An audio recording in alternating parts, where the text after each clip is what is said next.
চট্টগ্রাম ১৩ আসনের বিএনপির প্রার্থী সরওয়ার জামান নিজাম বলেছেন, জামায়াতের কথা ও কাজের মধ্যে মিল নেই। তারা সময় ভেদে ভিন্ন ভিন্ন বক্তব্য দেয়।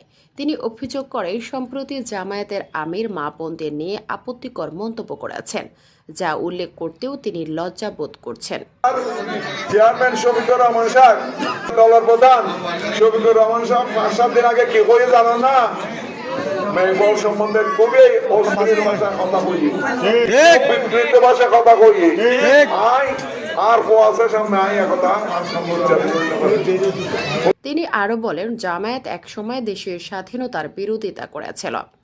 ৮ ফেব্রুয়ারি সন্ধ্যায় ৯ নম্বর পড়ইকোড়া ইউনিয়নের ৩ নম্বর কৈখাইন ওয়ার্ডে তার নির্বাচনী কার্যালয়ে আয়োজিত এক সভায় বক্তব্য দিতে গিয়ে তিনি এসব কথা বলেন।